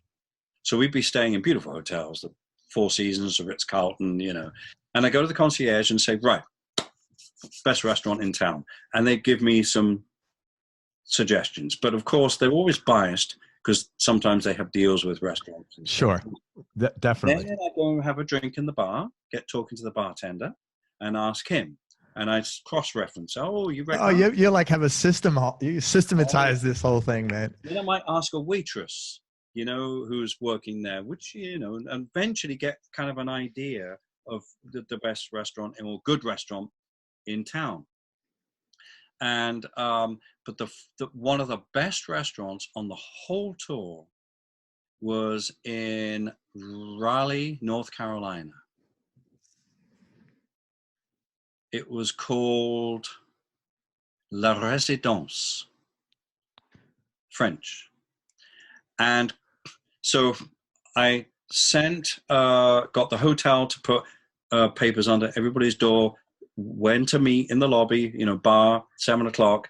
I'd arranged with a hotel for transport, and they'd lay on a bus or something, and out we drive, and there's the address and everything. So we end up in this residential area. There's no restaurants, and we're driving up and down this street. And I said, well, this is the address. And the driver's going, well, I don't see any restaurants. I said, turn around, drive back really slowly. And I'm looking at all the houses. Now, at night, you're only going to see in a house lights on either downstairs, or if they're out and downstairs, they'll be on upstairs. Right. You will very rarely see a house where the lights are on down and up and all the windows lit. Right? Correct. And there was this one house, I went, that's it.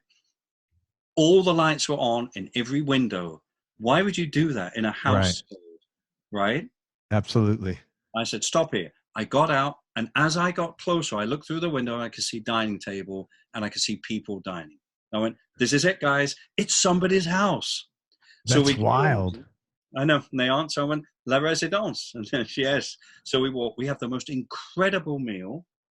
Walnut gazpacho. Imagine that. What I'm imagining is your memory. How do you retain? I don't know what I ate last night, Simon. I can't forget this shit, One looks at the wine list. He said, that is the most amazing bottle of wine. We're going to have 2 of those, wines. And we had the most amazing meal in Raleigh, North Carolina. That's so cool. The whole tour. That's awesome, man. You can never tell. You never know. Best decision you've ever made? I'm going to ask you some tough ones. We're almost down.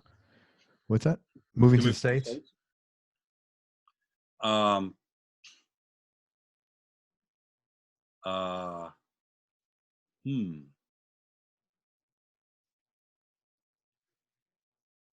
Yeah, I think that was a very strong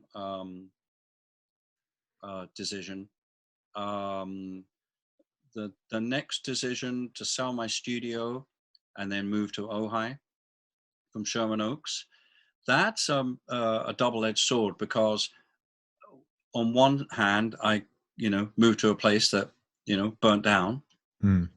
But on the other hand, I discovered a really lovely place to live that was very, in a way, similar to where I used to live when I moved out of London. Oh, that's nice. It's about an hour and a half to 2 hour drive from London, in a place called Bures near Colchester. I had a beautiful house there, which I renovated over 10 years I was there, with some great stories from that house. It's similar in that this is about an hour and a half from Studio City, where all the studios are, used to be. So I think in the big picture, yes, this is a great decision. Good, man. And I've met, new friends. There's a great studio here, which I use all the time. So I think in the big picture, it's a really good decision. It's just, something unfortunate happened along the way. So yeah. Tough question again. What do you like most about yourself? Boy. I don't know. I don't know. Wow. Tough question. Yeah, it is. Yeah. Don't really think about that much.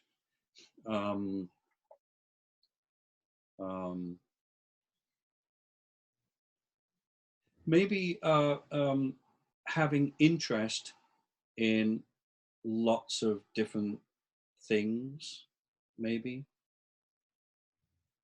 One of my passions is motor racing, and I wish I could have done it more. it's a wonderful, a very different thing to music. But I learned a lot of things about playing music by doing it. So, that's cool. Which was interesting. Yeah, I really don't think about that very much. Sorry. No, it's okay, man. Maybe okay. One thing, just being optimistic. Yeah. Being upbeat for most of the time. Yeah. Well, I think being able to handle, negative scenarios, and I think that's my mom. The upbringing that I had really helped me get through. I don't get down very often. I get through stuff, get on with it, because that was her. Again, that was the military wartime thing. Well, you just bloody well get on with it, don't you? Yeah. You're great with accents, man. I got to tell you that. She would just do it, it's that's how they did it, Yeah.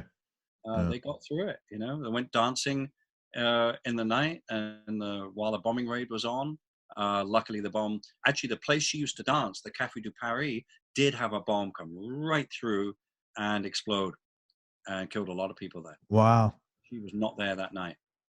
But it was one of the main Café du Paris on Piccadilly Circus, and she used to go there all the time to dance. Wow!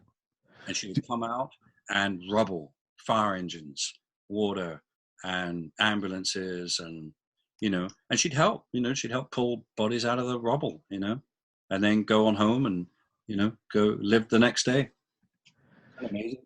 Your energy level's high. Do you exercise? Nope. You're kidding me. No, I hate it. I hate the word gym is like horror to me. Wow, I'm shocked, because usually when you get a high energy level, it's typically you exercise or something, and you're fit too. So, when I'm on tour, I walk a lot. It's funny. When I get home, I'm actually really bad about it. And I was thinking today, after this, I'm going to go actually for a little walk, because I'm going to be stuck here for the rest of the day mixing a project. Yeah. So I need to do that. Actually, I might drive up to the house, because I've got to look at something up there. My builder was up there earlier. But no, I'm really bad. I'm shocked.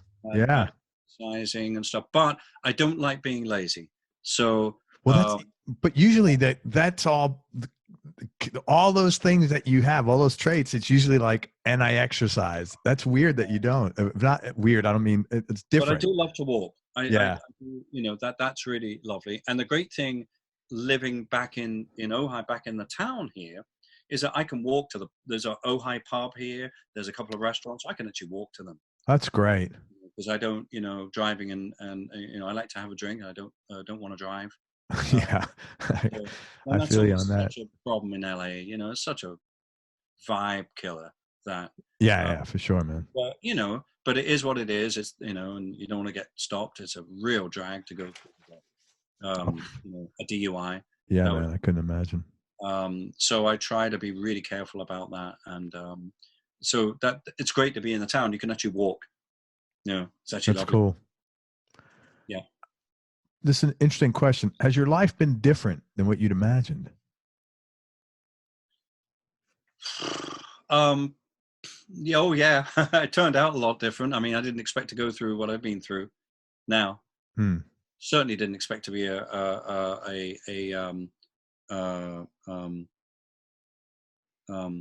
gosh, what's the word? A victim of a fire. Yeah. In terms of losing all one's possessions, or most of them. So that was different. But I guess I never thought, when I was 16, living in London, just finished school, left school early, with that kind of upbringing, to be living in California and traveling the world like I do. Yeah. No, I didn't think. No. That's cool, man. Yeah. 2 more questions, man, and I can't thank you enough for your time. Really generous, and you're really a sweet guy. I'm glad I got to connect with you. Toughest decision you've had to make? Leaving Toto. Oh. There's some personal stuff I can't really talk about. Oh, yeah, it's totally cool. But they were pretty tough decisions.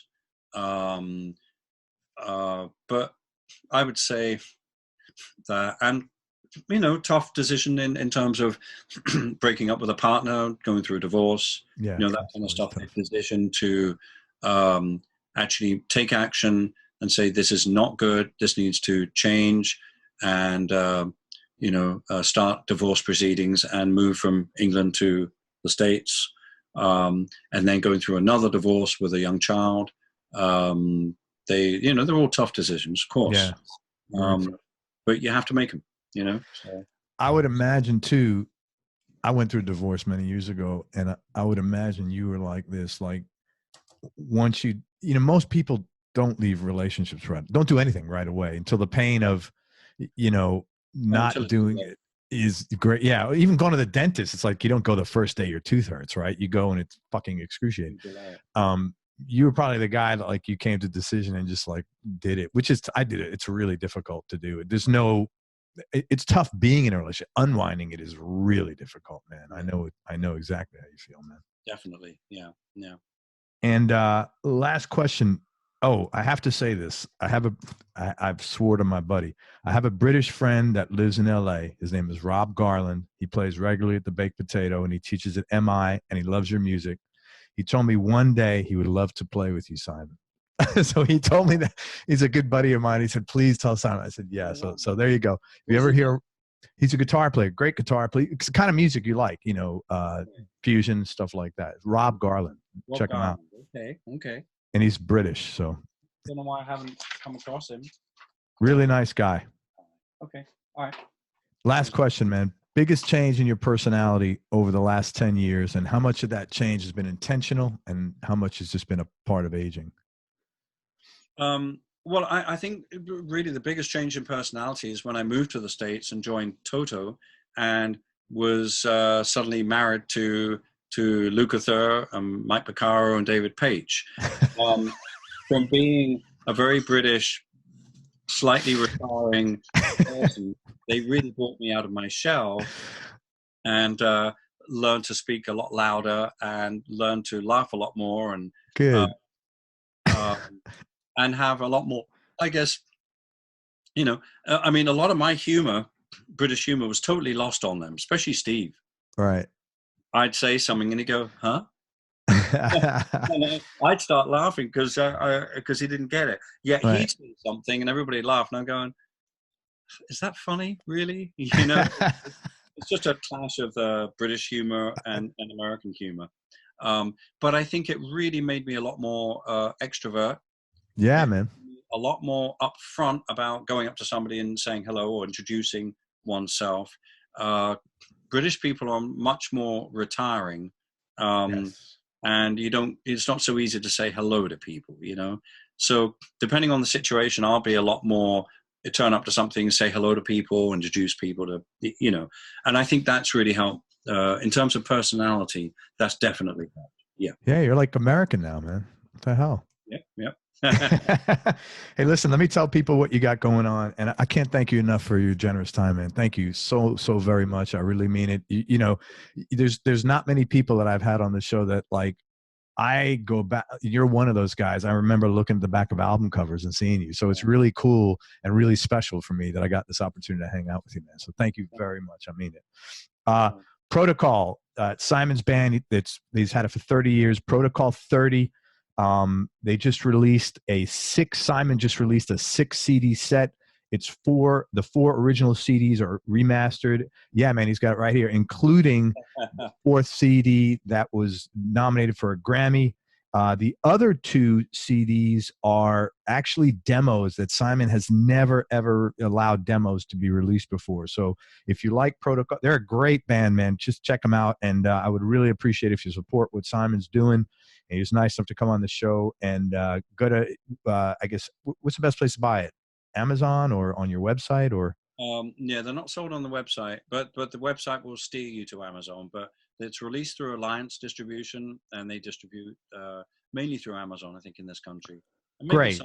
Some stores as well. Yeah. Great. So go to Amazon.com and order Protocol 30, or even better, if you see Simon and come to one of the shows, go there and he will sign the records for you. He's got something coming up at Catalina's in Hollywood, like a few days after this interview.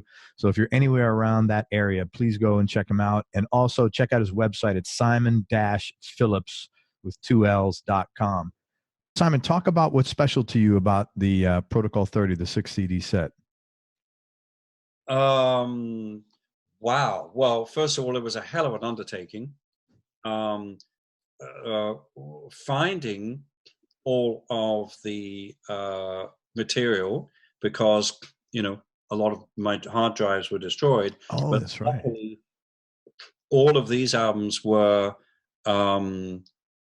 saved except for Protocol 1, but I had all the mixes and I wasn't remixing anything. Okay. But the actual multi-track of that digital multi-track is gone, but I still have the analog multi-tracks. Great. And as long as they'll still play, at some point I can redigitize them. I may have, and I lost, actually, no, there's a couple of other albums I lost.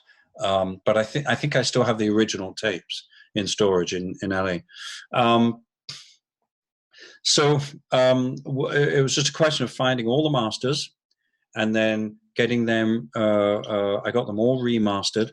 So finding all the mixes, rather, not the EQ'd mixes or the mastered mixes. I want to get back to the original mixes. Oh, wow. Managed to do that. So we remastered all the CDs, and then finding all the demos. That was the tough bit. That was really tough. Luckily, I did pretty much find everything. I think I did. I think I found all the demos that I had. And then there were various different ages of demos. So I had to pick the one that was more related to the final, as it were. And then I had those mastered, so at least they sounded okay, you know. And then putting the booklet together.